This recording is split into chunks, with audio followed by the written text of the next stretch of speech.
Está el doctor José Mena con nosotros. ¿Qué tal, ¿Cómo va, doctor? ¿Todo bien? Bien, bien. Estamos Bueno, trabajando. con un año más. Un añito más, un añito más. Un añito más que cumplió el sábado. Sí, Pasando el jóvenes años. Sí, todavía. Es un pibe. Todavía tiempo. tiene. Te vi medio dudoso. No, no. No, lo que pasa es que soy más grande. Sí. Soy un poco más grande que vos. Al lado entonces, digo, nuestro. soy un poco más grande que vos y José además aparenta menos edad de la que tiene, obviamente. Está muy bien cuidado. Ahora no te ha ido tan mal, gordito, ¿eh? Diría. ¿Cuánto cumplió? 5'4". Ah, mira vos. 5'4". No, está muy bien. Está muy bien. El doctor hace deporte, un tipo muy activo. Bueno, pero hoy vamos a hablar del FAL, Del FAL. del sí. Fondo de Asistencia Laboral. Correcto. Bueno, Vamos a definir de entrada qué es. como dice la sigla, un fondo de asistencia laboral. Es un fondo de asignación específica con el que cuenta el empleador para hacer frente a todas las indemnizaciones que derivan de la extinción de un contrato de trabajo e inclusive a otros conceptos como pueden no ser indemnizaciones, como es el caso del acuerdo de desvinculación laboral. Cuando vos te pones de acuerdo con el empleado para dejar sin efecto el contrato, por cansancio, por desgaste, por lo que fuere, también puede hacer echar mano el empleador de ese fondo afrontar con eso la gratificación que se pone en ese caso. Ese es el nombre. Es un fondo que se nutre de la retracción, ¿sí?, del descuento que hace el empleador de las contribuciones patronales. Pues digo, ¿cómo se conforma? Claro, Digamos, porque eso es importante saberlo también. Es muy importante. A ver, lo más importante de todo que rige ahora a partir del 1 de noviembre del 2026, por eso es que es importantísimo hablar de esto, y están incluidos todos los empresarios, empecemos por ahí. O sea, todos los empleadores, salvo algunas excepciones que te los voy a decir después. Pero ahora, ¿cómo se conforma? Ese fondo se conforma detrayendo significa descontando, de las contribuciones que hace el empleador al SIPA, Sistema Integrado Previsional Argentino. Son las contribuciones patronales, ¿no? Tenemos aportes y contribuciones. Aporte hacia el trabajador, Aporte del trabajador, sí. Y contribuciones del empleador. De esas contribuciones tiene que descontar el 2,5% a las pymes y las pequeñas empresas, 2,5%, y el 1% a las grandes empresas. Y ese fondo se detrae, eso se canaliza a través de ARCA y va a una entidad administradora.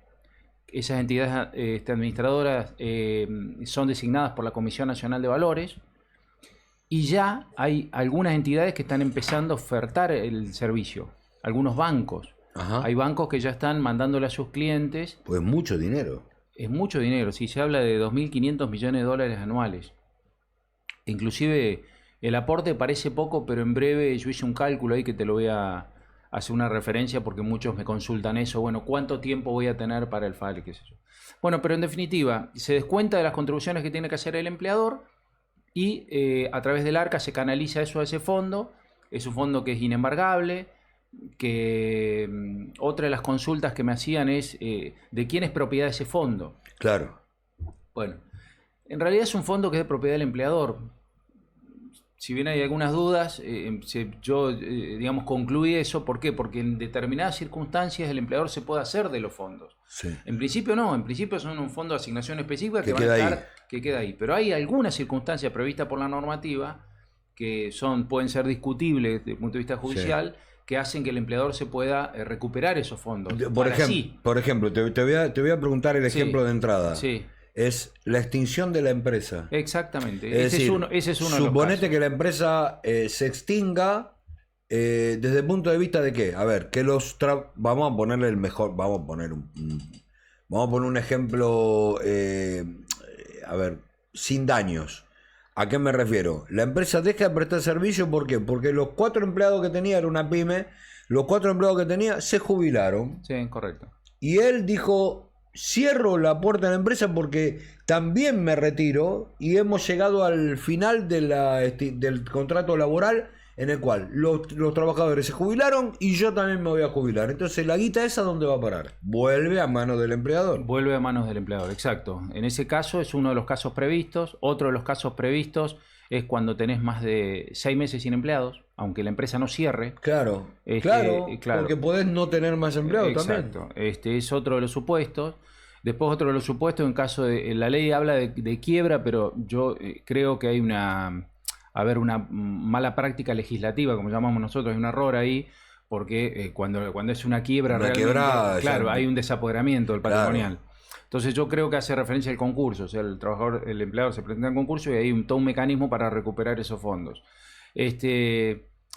Así que la conclusión es que en principio se puede llegar a entender que es de propiedad del empleador, pero en principio son fondos que están depositados, dispuestos para cubrir todo el abanico de indemnizaciones de la ley de contrato de trabajo e inclusive algunas situaciones, no es una indemnización propiamente dicha, sino una gratificación que se paga por un acuerdo de cese laboral. Sí, estamos de acuerdo. Digo, ahora, no puedo dejar de pensar en esto, ¿no? Suponete que la persona aporta, no sé, durante 2, 3 años, nunca tiene un despido, nunca tiene nada. Con ese volumen de dinero, si el tipo lo ponía en un banco a plazo fijo, le dejaba un montón de plata de intereses. ¿Qué genera esto en una...? Mirá, hay todo un mecanismo de inversión de esos fondos, porque esas entidades administradoras cuentan con 2 vehículos de inversión. Sí. Se llama así, vehículos de inversión son 2 formas de invertir, Sí. que las elige el empleador, que esos son, que puede ser o fondos comunes de inversión, ¿sí? O inversiones en otro sentido.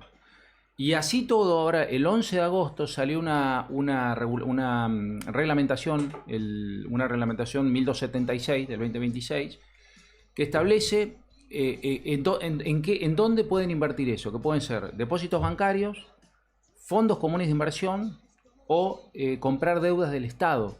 Y esa es otra de las críticas que se le hace, el Estado nacional, provincial, municipal y CABA. ¿Cuál es la crítica? Que esos fondos que en principio originariamente estaban previstos para una contribución de una jubilación de la masa de empleados, de trabajadores, termine usándose para financiar deuda del Estado.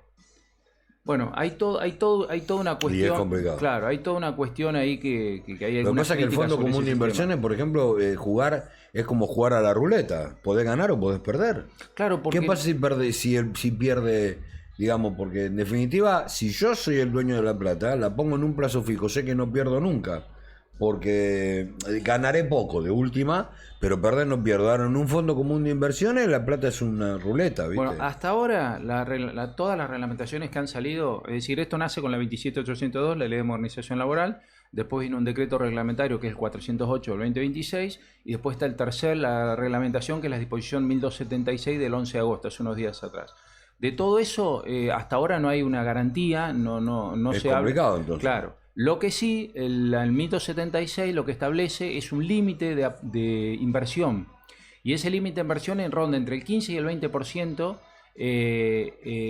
digamos, sobre las posibilidades de invertir. Porque exige que haya fondos líquidos para hacer frente a cualquier inconveniencia. Claro. O sea, hay todo un mecanismo financiero que yo no sé, no conozco en el fondo todas esas cuestiones financieras, pero es decir, en principio está pensado para que funcione. Veremos en la práctica a partir del bueno, otro tendríamos que juntar a José con Pablo Carvajal para hablar de la parte financiera, digamos, que es lo hacemos, me interesa, sí. Porque obviamente es el que sabe de eso. Ahora, siempre estamos hablando de perdón, si querés terminar el tema, terminar. No, era que si bien rige el 1 de noviembre, es importante entender esto, recién el empleador va a poder hacer uso de los fondos después de 6 meses de aportes continuos. O sea que recién vamos a estar hablando de diciembre, enero, febrero, marzo, abril y mayo. En junio recién del 2027 cualquier empleador va a poder hacer uso del fondo, pero antes no. Hace falta 6 meses de acumulación de importes. Eso es un punto. Y segundo, que no corre para los trabajadores con menos de 12 meses de antigüedad. Ah, bien.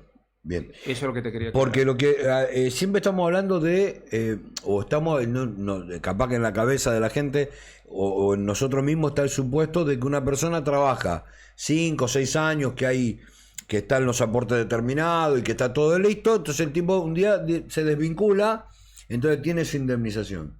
Pero ¿qué pasa si un trabajador tiene, suponete ahora, Rige a partir de noviembre de este año, Sí, me primero. dijiste. Bueno, en enero lo despiden. Tiene 3 meses de aporte.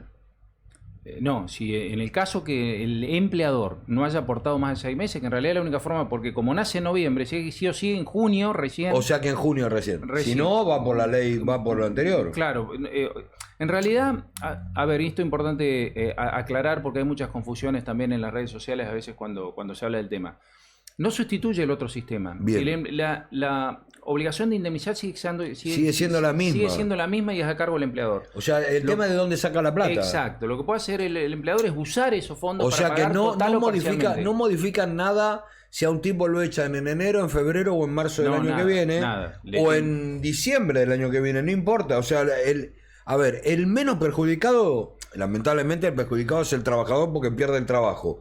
Pero en materia de cobro, el menos perjudicado es el trabajador porque en definitiva va a cobrar, no le importa de dónde. Bueno, la promoción del sistema es ese, es como una garantía para que tiene el trabajador para eventualmente que esté en los fondos para su indemnización. La discusión que hay es si el origen de los fondos o el destino originario, que era la contribución al SIPA, que es el sistema de jubilaciones y pensiones, si eso no está desfinanciando de alguna manera el sistema para Sí, el futuro. lógico. Esa es la discusión que se va a dar en todo este tiempo y bueno, veremos qué es lo que... A mí me preocupa, la verdad te digo, me preocupa las entidades que van a manejar estos fondos. Bueno, Porque lamentablemente el argentino es desconfiado en esta materia porque nos han metido la mano en el bolsillo sí. 100 millones de veces. Sí. Entonces digo, en medio como que, viste, vos decís, nada, son 10 lucas, pero son 2.500 millones de dólares, digamos que medianamente Por va a año generar. acumulativo, sí. Bueno, y viste, Sí, mucho bueno, dinero. Bueno, no está todavía la oferta dispuesta sobre la mesa para porque acá el empleador tiene que elegir no solo la entidad, sino también el vehículo de inversión.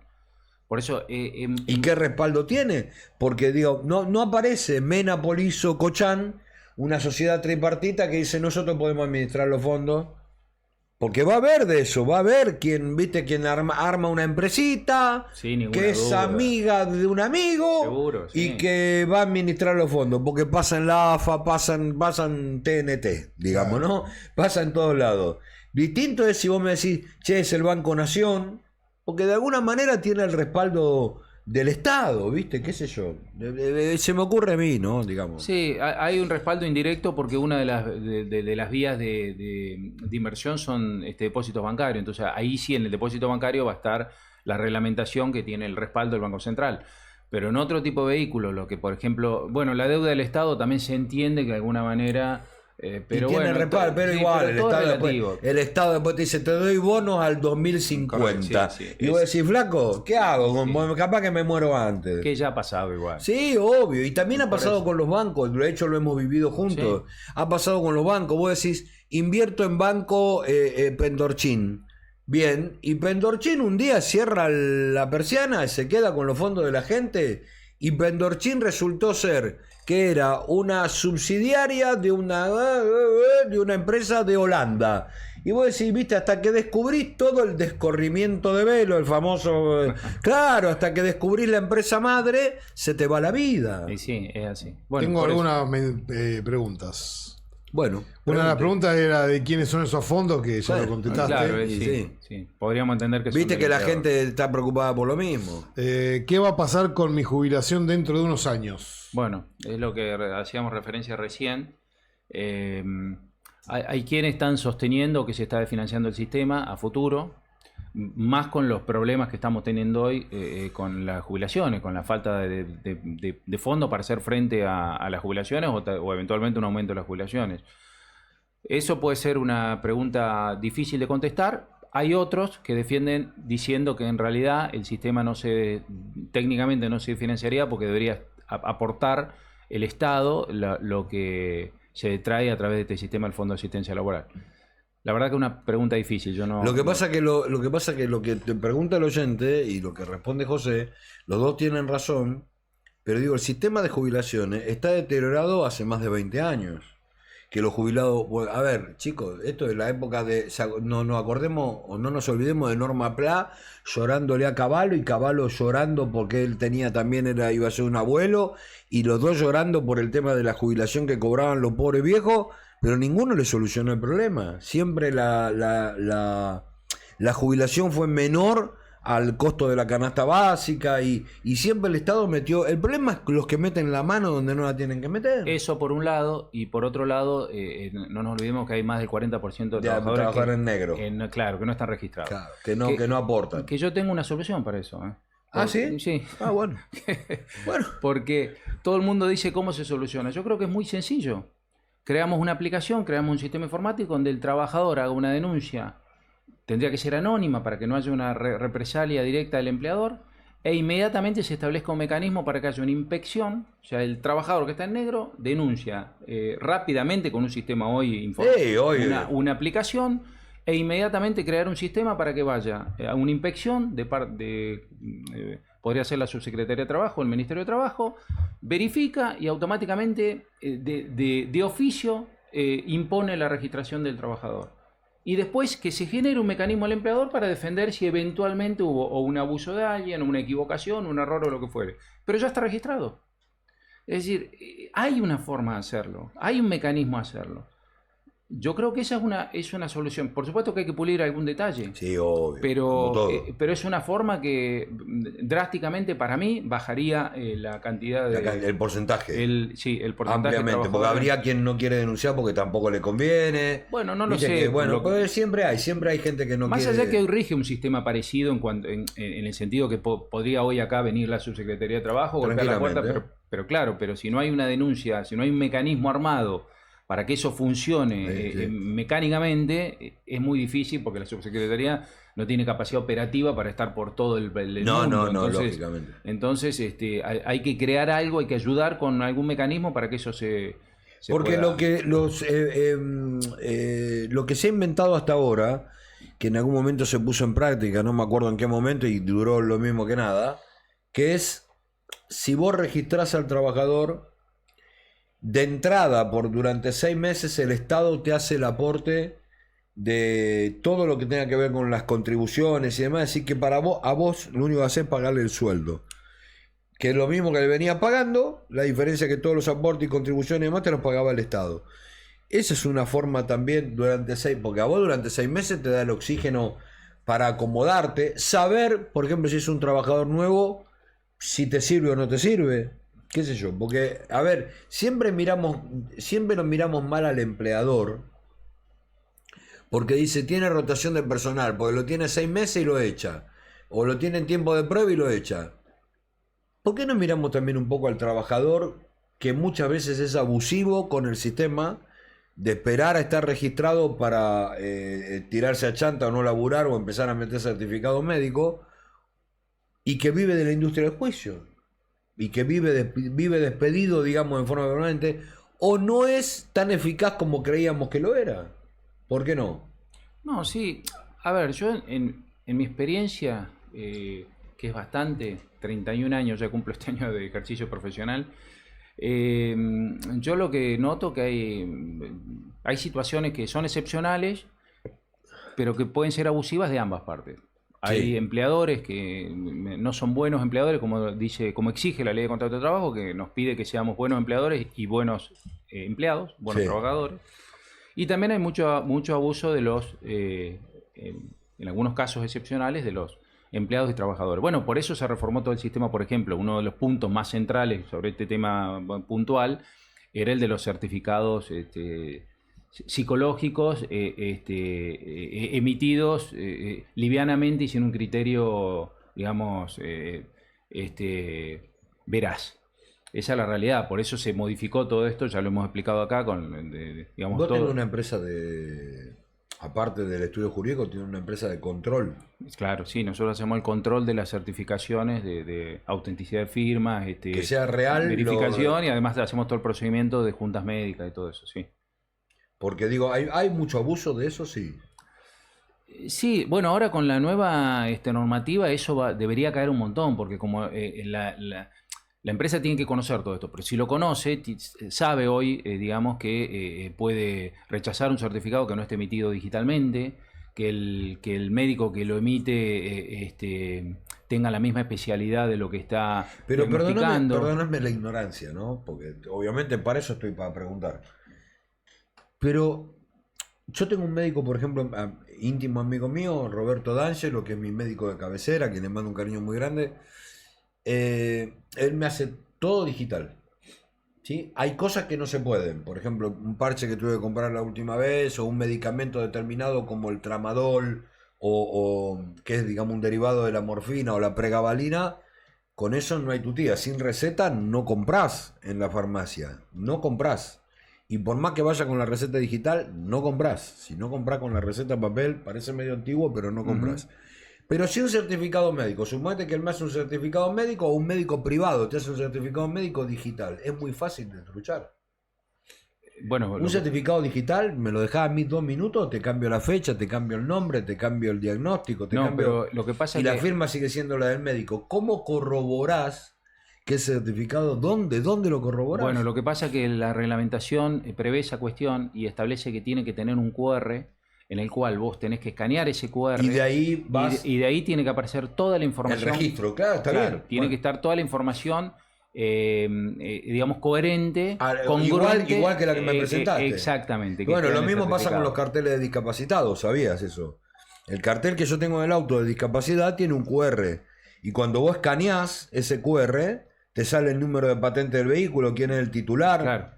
Digamos, y se tiene que condecir con el auto que está puesto, porque si no yo, ¿qué hago? Agarro mi carnet de discapacidad, te digo, toma, José, andá y estacioná tranquilo que nadie te va a joder, porque nadie te va a escanear. Si yo te escaneo, me doy cuenta que el auto no corresponde al número de dominio. Está bien, es una previsión para que las cosas funcionen. Se funcionen. puede corroborar fácilmente. Sí, no, es así.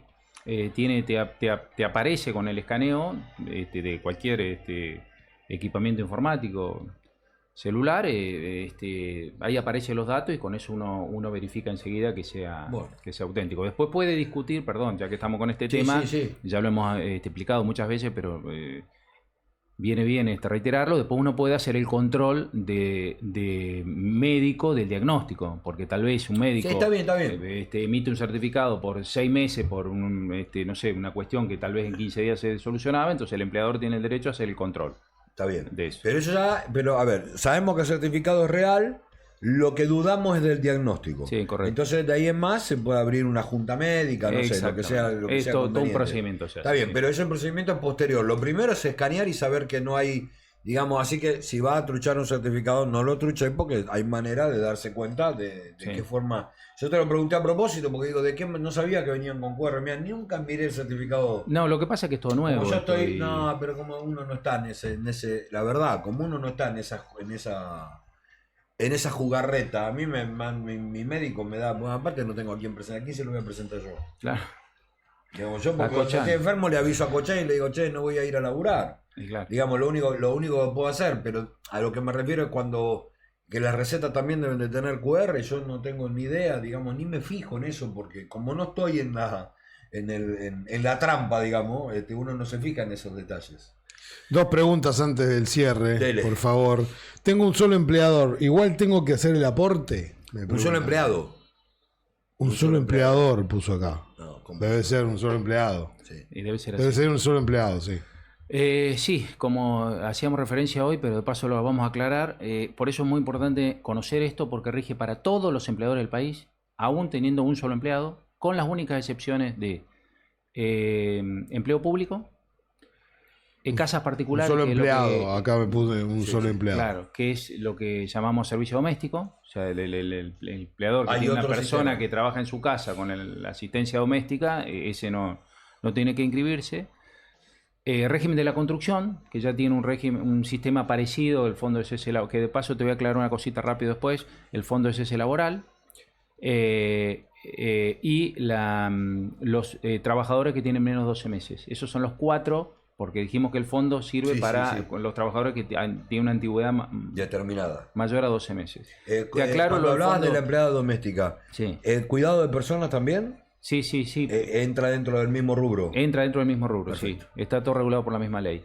No, te decía que también hay otra confusión que se escucha mucho, porque dentro de la reforma también se creó otro instituto parecido al FAL que se llama Fondo de Cese Laboral. Sí. Pero el Fondo de Cese Laboral, dice el artículo 245 actual, que se va a establecer por convenio colectivo de trabajo, o sea que no es obligatorio, sino que es un acuerdo que se va a establecer por acuerdo colectivo de trabajo, y en el cual el empleador puede hacer los aportes voluntariamente a ese fondo, o sea, una vez que esté con el requisito que esté consensuado por convenio, y va a funcionar como un fondo de ahorro. Pero dice que puede integrarse o no con el fondo de asistencia laboral, o sea, no tiene nada que ver. Porque eso es voluntario y esto ¿sabes lo que se me ocurre? Estoy pensando ahora, que hablabas del tema de la construcción, que recién te ponías el ejemplo de la construcción. Suponete un edificio.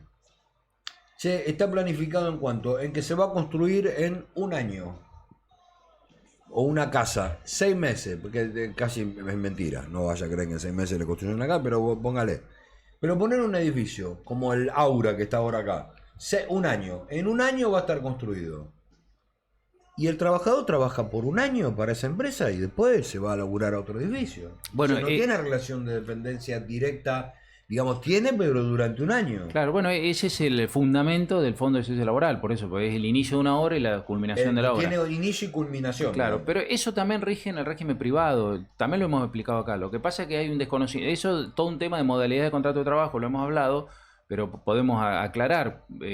El caso, por ejemplo, el contrato de trabajo eventual. El contrato de trabajo eventual, sí, vos contratás a una persona porque sabés cuándo de inicia. Tal fecha a tal fecha. No, ese sería contrato a plazo fijo. Bien. Este en principio sería desde una fecha hasta no sé cuándo. Bien. Ese no sé cuándo depende de circunstancias externas, por ejemplo, un trabajo, por ejemplo, si cubre una persona que está enferma, cualquier situación. El punto acá es que el empleador conozca todas las herramientas que tiene, porque es decir, hay un abanico de posibilidades que muchas empresas no lo aplican porque lo desconocen. El punto es ese. Está bien.